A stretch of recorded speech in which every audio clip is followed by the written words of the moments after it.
Hello everyone. In the last video, we had discussed about comparative balance sheet, but we had not discussed about one more part of the comparative statement, that is comparative profit and loss account. Now, firstly, what is comparative profit and loss account? As we know कि जैसे हम लोग 2 years के data को compare करते हैं balance sheet के financial soundness को, फाइनेंशियल एफिशिएंसी को चेकआउट करने के लिए, वैसे ही हम लोग 2 ईयर के डाटा को कंपेयर करते हैं किसके, प्रॉफिट एंड लॉस के, ये देखने के लिए कि दोनों ईयर्स में कितना चेंज आया, किस चीज का चेंज, इनकम का चेंज, एक्सपेंसेस का चेंज, प्रॉफिट का चेंज, इन सब में कितना परसेंटेज चेंज आया है. So this is the format of your comparative profit and loss.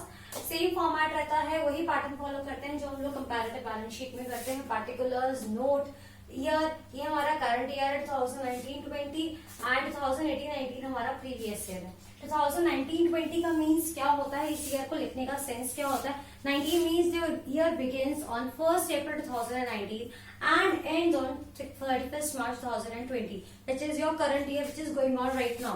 And your 2018-19 means your previous year, that is starts on 1st April 2018 and ends on 31st March 2019. Now next we will calculate the changes in the absolute value. Absolute value means A minus B means current year minus previous year. अगर कोई change negative होता है तो हम उसके आगे bracket लगा देते हैं, अगर चेंज पॉजिटिव है तो उसको एज इट इज लेते हैं, as we had discussed earlier also.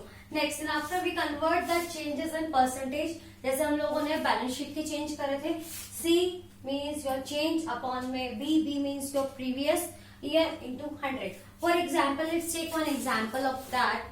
अगर हमारा करंट ईयर के रेवेन्यू हमारे 10 लाख रुपीज है एंड प्रीवियस ईयर के रेवेन्यू हमारे 8 लाख रुपीज थे, तो change is 10 lakh minus 8 lakh, that is 2 lakh, and the percentage change will be 2 lakh over what is your previous year return which is 8 lakh into 100. Now we'll calculate it like this and it will be 25%. आपको board ने, ICSE और CBSE board ने दोनों ने ही ये चीज बोल रखी है कि आपको कैलकुलेशन दिखानी कंपलसरी नहीं है. It is up to you that you have to show the calculation. You can directly write the results also because as you are in 12th class, you are not supposed to show the calculations also. So in the same way हम लोग सबका calculate करेंगे. अब ये बात आप कहेंगे ये प्रॉफिट एंड लॉस का फॉर्मेट तो कुछ अलग है, हम लोगों ने तो पहले ट्रेडिंग अकाउंट बनाया था, उससे क्रॉस प्रॉफिट निकाला था, then after we form the PA profit and loss account, then after we calculate the net profit. Now here यहाँ पे ये जो फॉर्मेट है ये हमारा according to part 2 of the schedule 6 of companies act 2013, और उसी के अकॉर्डिंगली हम लोग प्रिपेयर करते हैं. As we have prepared the balance sheet according to the same format also. First part is the revenue from operations. Revenue from operations हमारा क्या होता है, revenue from operations means our direct income, जिसे हम लोग sales भी बोलते हैं, कि बिजनेस की जो एक्टिविटी है, बिजनेस का जो मेन पर्पस है, बिजनेस की मेन जो काम है, ऑपरेशंस है, उससे बिजनेस को जो इनकम जनरेट होती है, that is known as revenue from operations. Second is your other income. Other income means your indirect incomes, जो हम लोग हमारे P&L अकाउंट में, प्रॉफिट एंड लॉस अकाउंट में शो करते थे. उन दोनों को ऐड करेंगे, comes out our total revenue, means first plus second. उस टोटल रेवेन्यू को यहाँ लिखेंगे हम लोग टोटल. अब उस टोटल में से हम सारे एक्सपेंसेस को माइनस करेंगे. अब एक्सपेंसेस की कैटेगरीज हैं. First category is total cost of material consume, means आपने कितना मटेरियल कंज्यूम किया है, उसे हम लोग कैसे निकालते हैं, that is opening stock plus purchases minus closing stock. It is how we calculate the cost of material consumed or used in the business to form the finished goods. Second is the purchase of stock in trade. Stock in trade हमारा क्या होता है कि साल के during हमने जो stock हमारा एट द एंड बच गया, उसकी अगर कोई परचेज की है, that is being written over here stock of purchase, stock in trade. Next is change in inventory. Change in inventory is for all the inventories, that is your stock in trade और your readymade goods, that is finish goods, या फिर कोई भी ऐसे goods जो कि work in progress में है, वो सब. Next is your employee benefit expenses. Employee benefit expenses means जो भी आप एम्प्लॉयज को सैलरी देते हैं, एम्प्लॉयज को बोनस देते हैं, कुछ भी आप ड्यूरिंग द ईयर एम्प्लॉयज को बेनिफिट्स प्रोवाइड करते हैं, that is employee benefit expenses. What is finance cost? Finance cost में हमारा आता है जितने भी हम लोग इंटरेस्ट पे करते हैं ईएमआईज पे. हमने अगर कोई लोन लिया हुआ है उसमें हम इंटरेस्ट, बैंक चार्जेस कुछ भी पे करते हैं, that comes under our finance cost. Depreciation हम लोग सबको पता है, एसेट्स, फिक्स एसेट्स पे जो उनकी ईयरली वैल्यू रिडक्शन होता है due to wear and tear, that is your depreciation. And other expenses, अगर कोई भी एक्सपेंस ऐसा है जो कि इन सब कैटेगरीज में फॉलो नहीं होता उसे हम लोग अदर एक्सपेंसेस में डालते हैं. Then after we calculate the total of the all expenses, that is total expenses, and put it here in this column. And then after we calculate profit before tax, that is column third जो हमारा total revenue था minus total expenses, that is column 4. इन दोनों को minus करके हमारा यहाँ आ जाएगा profit before tax. Then after we deduct the tax paid during the year and we calculate the profit after tax, which is very important. और यहाँ पे हम लोग निकालते हैं चेंज हमारा उसी के अकॉर्डिंग आएगा. As we calculate the values in the same way we calculate the change. Now here this topic ends. What is comparative and everything ends over here. Now today we are moving on for our next topic, the next chapter, that is common size statement. ये common size statement होता क्या है? Now what is common size statement?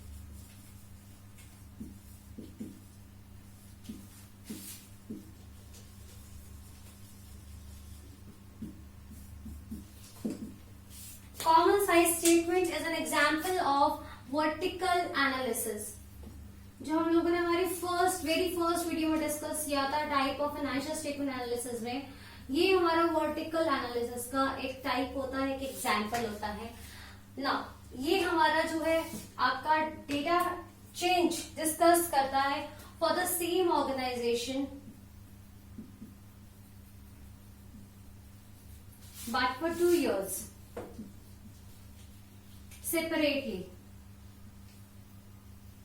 Separately means हम इसमें दोनों years हम लोग comparative में करते थे कि माइनस नहीं करते, हम एब्सोल्यूट फिगर्स को माइनस नहीं करते. इसमें हम लोग सारे डेटा को कन्वर्ट कर देते हैं in form of percentage, taking some value और सम टोटल और anything as common base. That is why इसका नाम है common size statement. Now what is this base actually is? Common base इसलिए लेते हैं जिससे हम लोग उस पर्टिकुलर वैल्यू को लेके सारी बैलेंस शीट की सारी प्रॉफिट एंड लॉस के आइटम्स को कन्वर्ट कर देते हैं in the form of percentage. Now statement, as we all know, it considers 2 things, that is your income statement which is known as profit and loss account, and secondly your position statement which is known as balance sheet. अब ये base क्या होता है? Base हमारा differ करता है according to balance sheet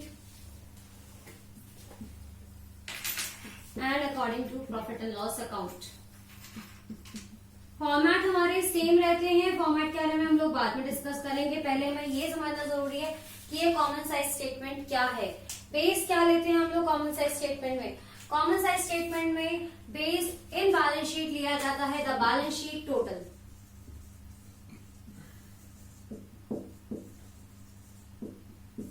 balance sheet total of the particular side. Particular side means equity and liability side में हमारा बैलेंस शीट टोटल लिया जाएगा. इक्विटी एंड लाइबिलिटीज के लिए जो इक्विटी एंड लाइबिलिटीज का टोटल होता है वो लिया जाएगा. और for asset side will take total of asset side. And for profit and loss, profit and loss के लिए हमारा बेस लिया जाता है revenue from operations. Revenue from operations अभी हमने डिस्कस किया था कंपैरेटिव्स में, हमारा होता है सेल्स. इसको हम लोग लेते हैं हमारा बेस और उसी के बेसिस पे हम लोग पूरे डाटा को कन्वर्ट कर देते हैं in the form of percentages. If you are clear with this, what is the use, what is the benefit for this common size statement? इसका काम क्या है? इसका काम है कि ईयरली बैलेंस शीट के केस में आपकी फाइनेंशियल साउंडनेस के बारे में हमें बताना. What is financial soundness? कि हमारा बिजनेस हमें फाइनेंशियली स्ट्रांग बना रहा है या नहीं, कि हम लोग सिर्फ बिजनेस कर रहे हैं, प्रॉफिट तो दिख रहा है, लेकिन एक्चुअली बिजनेस में इतने कैश या इतने फंड्स अवेलेबल हैं या नहीं कि हम लोग अपने फर्दर लायबिलिटीज को क्लियर आउट कर सकें. That is financial efficiency and financial soundness of any business. And for your profit and loss account, it is required to analyze the business profit, business की inventory cycle and business के expenses को control करने में भी वो हमारी help out करता है. Now here comes our next section, that is your common size balance sheet. Common size balance sheet का format अगर आप देखेंगे तो it is just same as it was in the comparative balance sheet format में कोई change नहीं आता, because schedule 6 apply होता है तो वो सबके लिए कॉमन रहता है.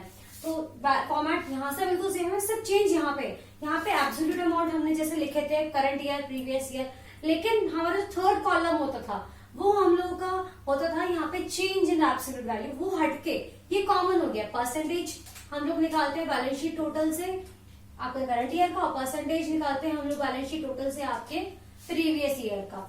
Just for case let's take one example in that. Now हमने एक एग्जाम्पल लिया है जिसमें हमारे पास शेयर कैपिटल 18 गिवन है, करंट ईयर का, प्रीवियस ईयर का भी. Reserve and surplus 5.40. ये जो हमारी वैल्यूज हैं ये सब रुपीज इन लैक्स है. अगर आपके पास कुछ ऐसा आता है तो आपको ऊपर अलग से मेंशन कर सकते हैं. This all rupees are in lakhs, means this 18 lakh, this is 5.4 lakh, this is 4 lakh. Long term borrowings 14.4 lakh, this is 14 lakh, this is 7.2 lakh, this is 4 lakh, and total of the side current year का balance sheet total आपको 45 and previous year का है 40.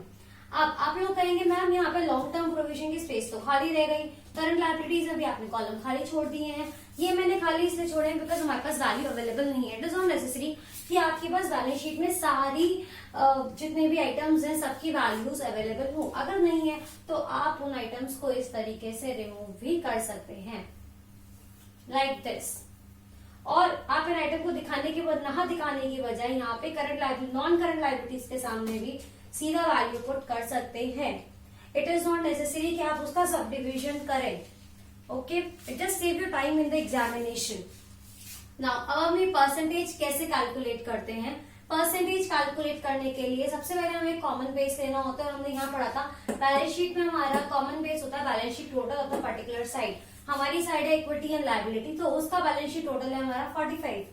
इसको हम लोगों ने base लिया है. अब हम लोगों ने ये कैसे कैलकुलेट करा है. For the current year what is the value 18 for share capital and what is the total 45 multiplied by 100. we take the total as 100 because हमारी ये वैल्यू टोटल होके 100 ही आना चाहिए. परसेंटेज की हाईएस्ट वैल्यू 100 ही होती है, परसेंटेज 100 के ऊपर नहीं जाती है. In the same we calculate here 5.4 over 45 into 100. we'll get the same value here also 14.4 over 45 into 100. Same में प्रीवियस ईयर के लिए भी हम लोग यही करेंगे 18/40 into 100. Here also 4/40 into 100. Here also 14/40 into 100.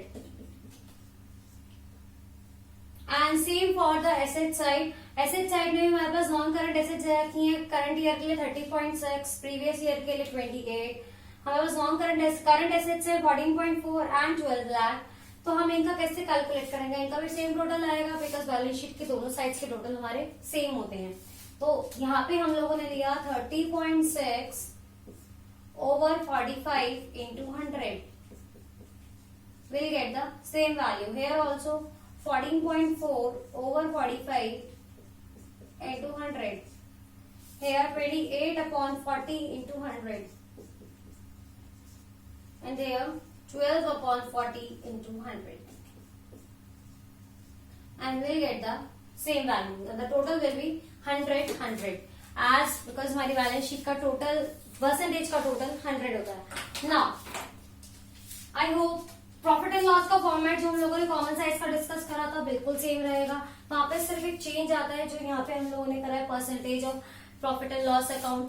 Same way उसमें भी कैलकुलेट होगा. उसमें हम लोग जो बेस लेते हैं वो हम लेते हैं revenue from operations, that is your sales. बाकी बिल्कुल सेम चलेगा. And I hope you all understand this video. I make this topic very clear to you through this video. If you had any doubt, if you had any question regarding that, please message me in the comment section. I'll try to clear out your doubts. Till then, bye and stay healthy. Thank you.